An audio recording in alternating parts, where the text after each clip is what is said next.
Welcome back to the Race to World First Recap. I am your host, TTV Tettles, and I am joined by Dratnos, host of the youtube.com/Dratnos channel, twitch.tv/Dratnos channel, where he hasn't streamed in a while, and one of the main hosts of the Potty C. Welcome. Welcome to yourself as well. I'm glad that you were able to join here after a couple of hundred pulls on Nexus Princess Kaiveza progression. It's really good. I mean, Nexus Princess Kaiveza, of course, whenever you kill her on question mark difficulty, gives you a myth track slot out of your Delve vaults, and so that's actually it's very impactful, particularly in relationship to the Race to World First, which we're going to be covering this season. It's not remotely true, although there have been some Race to World First players that have been farming that boss, which has been pretty fun to watch. So we're going to make our daily recap video series here, live from the Race to World First venue. You may see people walking back and forth and stuff, and joining in over the time as well. Does happen during these. So what do we have to cover today? All right, so we got a couple things.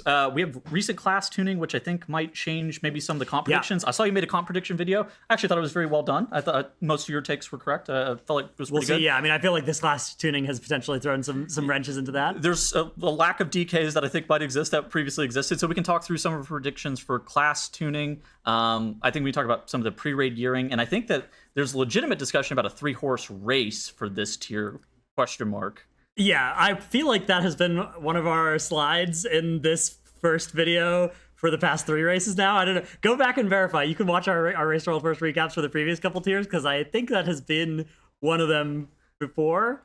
Have you ever watched one of those movies where they keep cutting to like somebody almost catching somebody, and then it cuts to something else, and then it cuts back, and it's like, hang on, that's the same.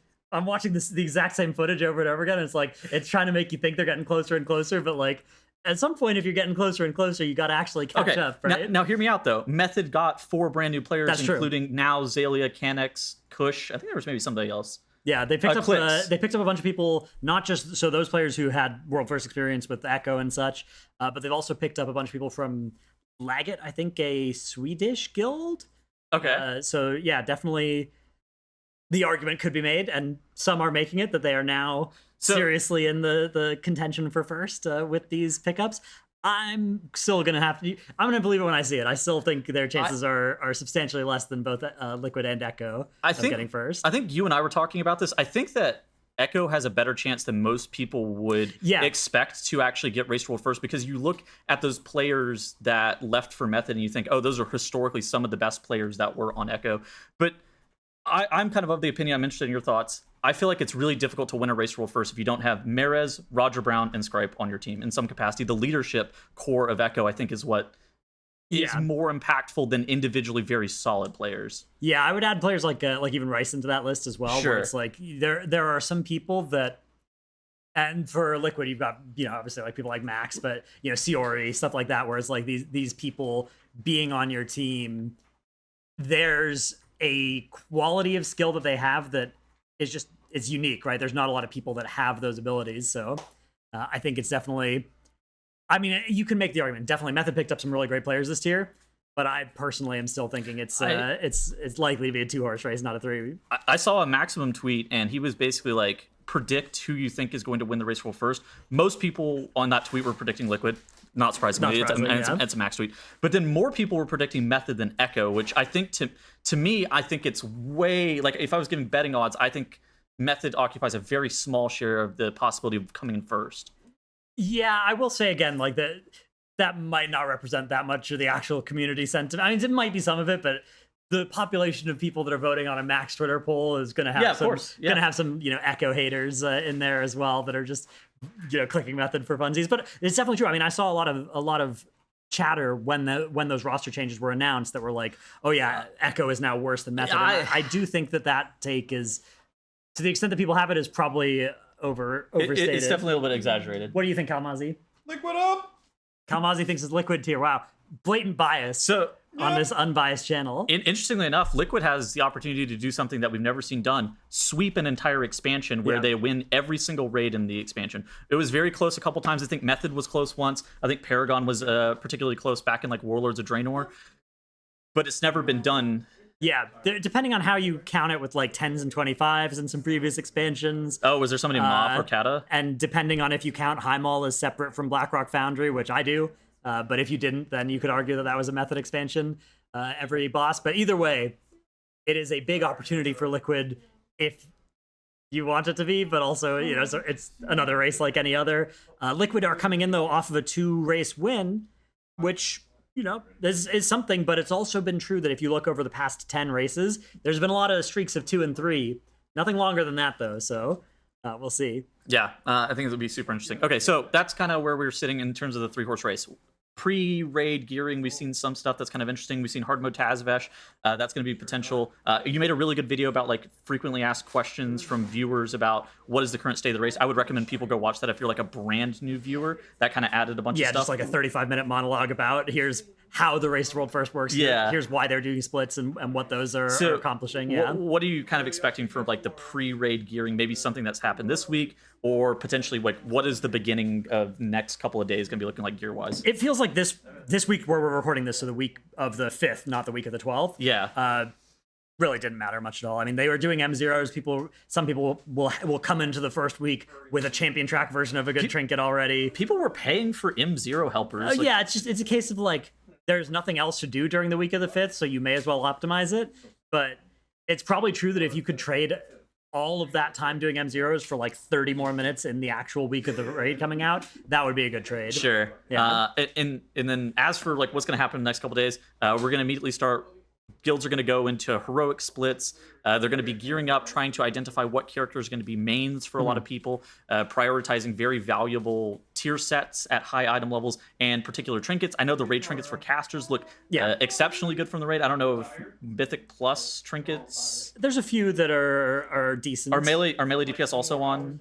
So there's a couple of M+ ones that are competitive, but there's some really good raid ones as well. Yeah, I mean, we've still got Pacemaker, we've got Signet of the Priory, Solia's Secret Technique, which is now like a pretty good simp trinket for tanks and healers to wear, where you give somebody else a little bit of stats, and that's kind of better than doing anything for yourself, because Blizzard hates giving trinkets that are impactful for tanks and healers. Yeah, and then it's going to be kind of interesting. I actually kind of expect after heroic splits are done, the next best thing is to probably go into Hardmode Tazavesh. I know we've had a little bit of discourse beyond this. I think in terms of like the gearing process, doing Hardmode Tazavesh, doing it Deathless, and doing it Deathless, I mean, it's going to be a hard thing. But doing it Deathless, getting your guaranteed myth track pieces, and that way you know what you're supposed to assign via Master Loot after the raid actually starts makes the most sense to me. But it sounds like some people think that you should delay. So I think that it makes sense. It may make sense for some. First of all, you don't want to just be doing multiple Deathless Tazaveshes on your alts and stuff, probably. You're only going to do it on one character, right? Yeah, exactly. So you need to wait until you've done the splits so you've identified what your main is. And then it would make sense to do it before stepping foot into Mythic, because the Mythic first boss is going to drop some myth track items. You don't want to hand that to somebody who's then non-tradable myth track item that they drop from their Tazavesh later is in the same slot. Like that sounds extremely inefficient. So you want to get all the information of which myth track Tazavesh items are on which characters before you then make the decisions, right? The rule of the Race World First is you gain information when you can before making decisions. So if there's ever anything like that, right, doing the Tazavesh is something that will give you information about loot and doesn't involve making a decision, except for which character you play in it. So, you know, to some extent, you do have to have already made that decision before you start the Tazavesh, I think, because it would just be so time inefficient to be running multiple of them. Maybe if somebody has like a really bad drop from their Tazavesh, then maybe they try it again on a different character that got similarly geared from a split. But even that seems like a pretty bad use of time. Okay, so other decision points. We've seen Soul Hunters was an optional boss, now no longer an optional boss, right? It's included in the Hall of Fame achievement now, which it wasn't for a time on PTR. How does that affect the Race World First? Like, that means if you want to show up on the official Blizzard leaderboard, you will have to have completed it, which is the criteria that basically the guilds seem to be respecting. Like what would happen if somebody killed Demencius first but didn't have Soul Hunters killed? They won't be showing up on the leaderboard as in first. So, but what's the thing that matters most, right? Showing up on the leaderboard as first is probably. I mean, the thing is, if you kill Dimensius first, the other guild killed Soul Hunter first. You know, presumably it'll be a lot easier for you to go kill Soul Hunters than for them to go kill Dimensius. So you're probably going to win either way. Yeah. But yeah, it's basically cemented it as a standard boss in the race, where it's like, hey, you can skip it if it's kind of harder than the other bosses you could go do, but you're not going to skip it because it's easy but optional. Like it's not optional for the purposes of the race. Yeah, you would maybe look at it and at the same spot that Fractilis is at. Right, and... you do whichever one you think is easier, or you probably actually would still do it even if it was a little bit harder because its gear is very rewarding. Those mythic boots that it drops are very powerful. Okay, so some other stuff that we've seen today. This is probably the latest and most impactful raid tuning that we've actually ever seen. Normally there's like raid tuning on Friday and on Monday.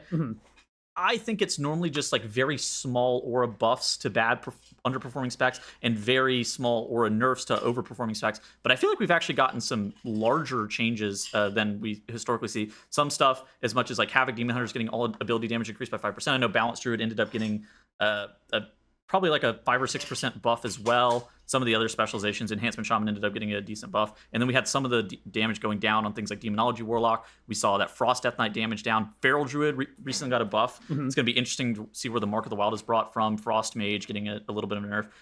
Mistweaver Monk getting their damage reduced by 40%. Yeah, that's a big raid DPS nerf for them. So, I mean, you made a video talking about the raid compositions. I mean, what was your gut reaction whenever you guys like saw this in your guild?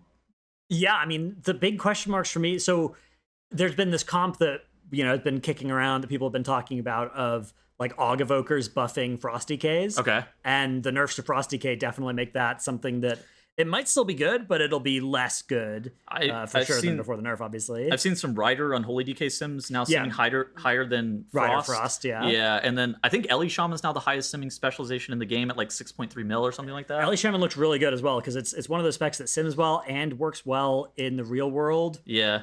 Except for movement that they don't have Spirit Walker's Grace for, which Spirit Walker's Grace is what you time spiral if you're playing Evokers, so depending on the number of Evokers, that can potentially support your Ellie Shamans doing full damage even on movement-intensive fights. Okay, so without going into it too much, what are we kind of expecting to see in terms of like composition? So obviously we're going to have to get one of each and every single raid buff. Yeah. What do you think the most stackable stuff? Do you think it's still going to be Warlock? Because I think that most people are looking at Warlock coming into this season. I think DK is definitely still in the conversation for that as well. I think fight by fight, it can be Shadow Priest. There's going to be some fights where you want him, and I think there's some fights where you don't want to touch them, really. I think the most interesting thing to me is like what healer compositions are we going to be playing? Because I think now with the nerfs to Mistweaver Monk, I think that's something that's a little bit more compelling is Restoration Shaman. I think that Restoration Shaman looks really good healing wise now.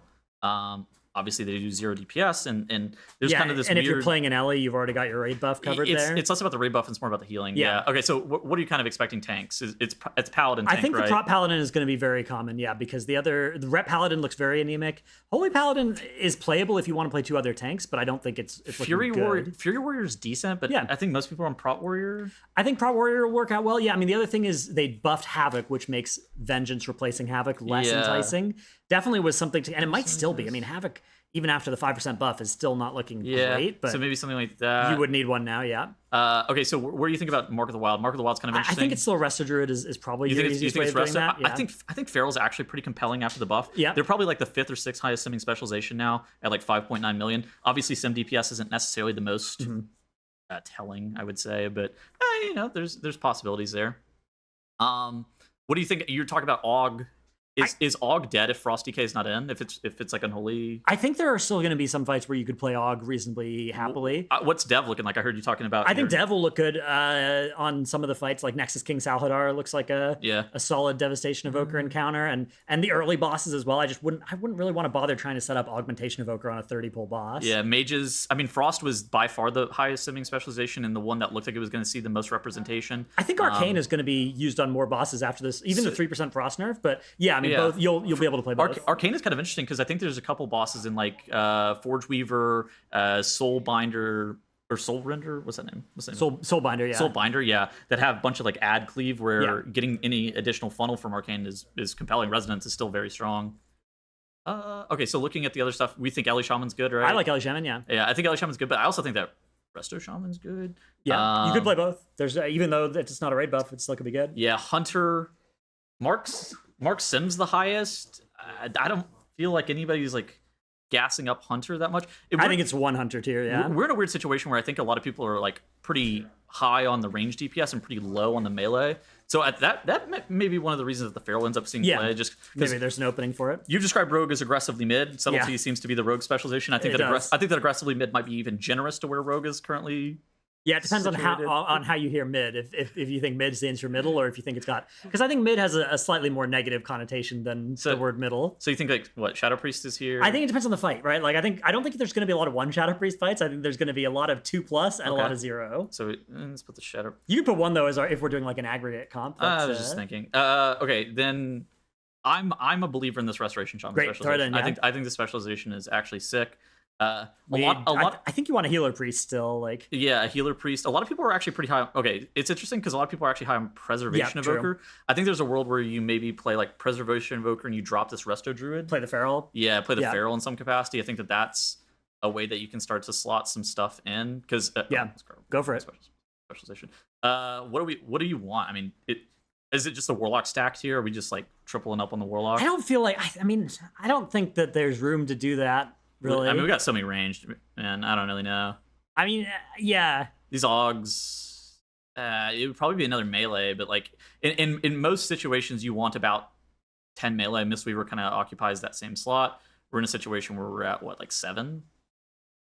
Yeah, I mean, it depends on the tier. Usually, melee is something that you have a maximum of and not a minimum of. Like, it depends on the encounter. Yeah. So it depends on the type of fight. If you look at the testing footage from like Salhadar, that's a fight where maybe you actually do have a minimum amount of melee you want, because melee are just going to be able to actually damage the boss, and all the ranged are going to be busy moving for their lives. So Nexus Prince that's going to be a movie whenever we get there. I don't know. I mean, this seems like a reasonable starting point. Yeah, this obviously I think different than either you or I if we were making it individually, but reasonable aggregate here. Anything that if you had one change, what would you change here? I think I would drop the Demonology Warlock. Just one of these, Yeah. Bring in what, Ellie Shaman? I'd bring another Ellie Shaman. Yeah, Ellie Shaman looks really good. These sims so high. Yeah. Like, I don't know. Looking at comparing sims between specializations is always just like bait. Yeah. I mean, it's like a rough idea of like where specs are, but capitalizing on that thing. Like sims are useful for a lot of things. Directly comparing 2 different classes sims to each other is a very noisy measure, because the quality of the APL varies wildly from spec to spec. Yeah. And it's just not, like, the sims are great for identifying, is this trinket going to be an upgrade for me on this fight, right? Like, that's something that the sims within your spec. Or even like, is this APL going to perform better for me than this APL, right? But if you're trying to compare, like, the current Windwalker APL versus the current Ellie Shaman APL, a huge variable for that is just how well the APL has been optimized for those 2 specs. Like, we've seen a lot of them, especially early in a season, where there's a lot more variety in the quality of those APLs. It's going to be interesting. I think that healers are probably the hardest thing to nail down from a Race World First perspective, because healing is like this weird situation where you have like an HPS floor, and if you're able to meet that HPS floor, then you index straight into damage after that from your healers. And there's a lot of healers right now, like Farseer, Resto Shaman, while they can do damage, if they can't do damage while they're healing. Right. Same with Preservation Evoker. They can do damage, not while they're healing, and it's kind of this. Also, here at the end of the expansion, the damage contribution from tanks and healers relative to the damage contribution from DPS has gone down. Not just, like, at the end of the expansion, that's kind of normal, but also there's been nerfs to the high-performing DPS healers, most recently with that Mistweaver. Oh my god, that Mistweaver nerf was insane. it seems like the relative value of say, like, okay, our comp has high damage healers, but we're making these sacrifices elsewhere, like, that trade-off is going to be worse this tier than it was in Liberation of Undermine. The problem is, like, healer damage isn't balanced really well like that. So the difference between a healer that, is doing damage passively, like a Mistweaver Monk, versus a Restoration Shaman or a Holy Priest, is going to be like, oh, one of these is doing 150,000 DPS, and the other one is doing 650,000 DPS, which is still a big difference. And that's the difference between a good and a bad DPS specialization. Like that is the top to bottom DPS differential in a lot of these fights. It's like 500,000 DPS. Yeah, a lot of this as well is going to depend on the difficulty of the tier, right, and what the hard part is, which is always a huge question mark. Dude, this tier is actually super interesting. I think this is the first tier that I've seen in a while where damage amps are so heavily prevalent, where it's like 4 bosses have a damage amp on them in some capacity. So I'm really interested in seeing how that plays out. That plays really well for specs like Subtlety. Unfortunately, Subtlety sucks, but in theory, Arcane though, Ellie Shaman. Yep. depending on the timing between those. Dude, like, yeah, Aug Evoker inherently works really well if there are specialists in your raid. Aug Evokers sort of become copies of them for the purposes of how valuable they are as a raid spot. 1.5 copies of them. And last time I think we saw Aug was on Brute Twister Ovanax, and that was because Frost Decay was 30% the best DPS, and so having another one of those, except for you don't have to play another Frost Decay, that's valuable. Yeah. Final thoughts? Anything else? Do you want to do how long do you think the tier's going to go? So historically, final tiers of expansions have lasted a really long time. This one is unprecedentedly small in terms of boss count. It's 8 bosses. We don't have a heroic week. I think a week and a half is probably the average guess, because that's what we've seen for this entire expansion, is just a week and a half for 8 bosses. I'll take the over on a week and a half. You think you'll take the over? Yeah, but also I'm an optimist and I get paid by the day, so. Bosses were really easy during raid testing, but like it was pretty. Okay, dude, this raid testing is insane. I thought all the bosses were complete, but they were undertuned. Yeah, and so that, but it's not even a big deal. It's not particularly predictive. Like whether PTR testing is overtuned or undertuned does not tell you much about how the tuning of the actual raid is going to be. Exactly. Yeah. So like I feel like it's very little to read into. I did feel like the first 6 bosses by design, though, were they don't structurally pretty easy for like a race world first guild. I agree. It's hard to imagine those fights being super hard unless they're just like a randomly nuclear difficulty damage check. But it was hard to imagine 6 Bunk Chunker would be as hard as it was. So this might age poorly, but like, what does a hard Fractilis look like? Right. Yeah. Exactly. Like it's just. There's not much about that fight that can challenge them except for the numbers check. It's like a pass fail thing. It's like, is the numbers check achievable? If yes, then they'll. But Nexus King and potentially Dimensius look like they could be absolutely turbo nuclear difficulty. Soul Hunters is interesting. I mean, Soul Hunters during PTR testing was like a mechanics vomit kind of fight where I'm like, oh my god. Yeah, so that also could be really hard in the same way that Styx sort of was, where it's just like if it's vomiting mechanics at you and all of them one-shot you if you mess them up, then it could be really hard. The hunt mechanic on Soul Hunters was like one of the hardest mechanics. All right, anyways, I think that's gonna be it for us. We are going to be doing these every single day, basically until the Race World first ends. We might have to figure out some content for some of the split days, but get ready for some very suspicious topics down here in these 3 boxes over the next couple days, because tomorrow should be at least somewhat interesting because we'll have some first ideas of what stuff looks like. And then all I'm saying is days 2 and 3 of this. It gets a little bit saucy. Then we start really like, gonna get Mythic ugly. Soon. Yeah. Copium. Yeah, we'll have to do that thing where we pretend like they might go to Mythic tomorrow, even though we know they're not. And it's going to be another day of splits. Yeah. All right. Bye.